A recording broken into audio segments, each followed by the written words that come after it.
William Eugene Smith was arguably the master of the photo essay. While becoming known as the father of the photo essay, Smith endured a hard life fighting for what he believed in.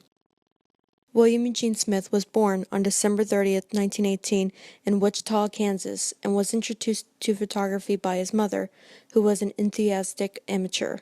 His childhood was typical until his father committed suicide during Smith's senior year in high school. His camera quickly became an obsession, perhaps to help Smith cope with his tragic loss.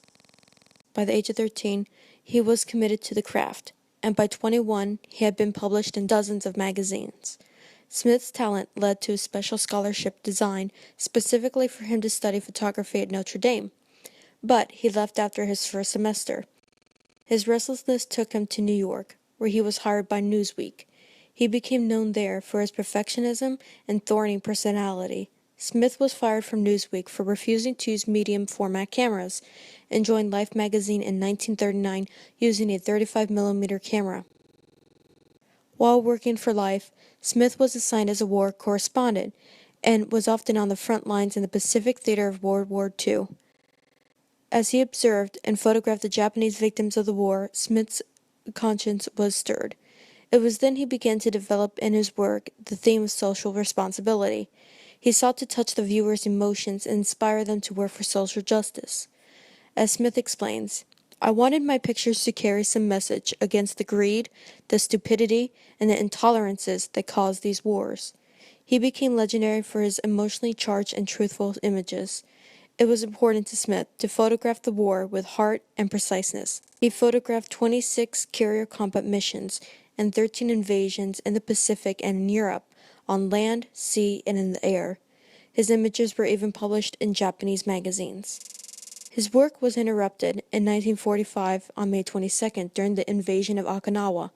His face and hands were severely injured by a shell fragment. After 2 painful years of numerous surgeries and recovery, Smith could barely hold a camera, but felt a growing need and desire to make images that were signs of hope and happiness and social conscience. He said, "The day I again tried, for the first time, to make a photograph, I could barely load the roll of film into the camera. Yet I was determined that the first photograph would be a contrast to the war photographs, and that it would speak in information of life." His first photograph after his surgery was of his 2 young children emerging from a dark wooded area. It was titled "The Walk to Paradise Garden" and became his most famous picture. He resumed working for Life and produced some of the best photo essays, such as the Spanish Village essay, which documented birth, life, and death being eased by a nurse midwife. Smith severed his ties with Life because of the way the magazine had used his photographs of Albert Schweitzer.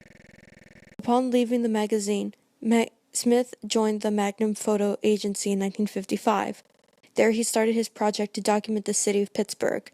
The project was supposed to take him 3 weeks, but spanned to 3 years, and encompassed tens of thousands of photographic negatives. It was too large to ever be shown, although a series of book-length photo essays were eventually produced. In 1971, Smith married Eileen Sprague, where he lived with her in a small fishing village of Minamata, Japan. He began his project on how the water in the village had been poisoned with mercury because of the industrialization. An entire generation of people were born with horrible defects. In January 1972, Smith was attacked by Chiso Company employees near Tokyo in an attempt to stop him from further publicizing the effects of Minamata disease to the world. Although Smith survived the attack, his sight in one eye deteriorated. During the time Smith was not able to work due to his injuries, his wife of Japanese origin, Eileen Smith, continued his work. Smith and his wife lived in the city of Minamata from 1971 to 1973 and created a photo essay detailing the effects of the poison-induced disease caused by a Chiso factory discharging heavy metals into the water sources around Minamata. The essay was published in 1975 as Minamata, Words and Photographs by W. E. Smith and A. M. Smith. One of his most famous works, Tomoko Yorima, in her bath, taken in December 1971 and published a few months after the 1972 attack, drew worldwide attention to the effects of Minamata disease. When Eugene Smith died in Tucson, Arizona in 1978, He left behind a legacy of some of the most powerful photographs in the history of journalism. His personal approach to integrating his life into the lives of his subjects revolutionized the somewhat new form of photojournalism known as the photo essay. His body of work remains one of the primary bridges between photojournalists and fine art photographers.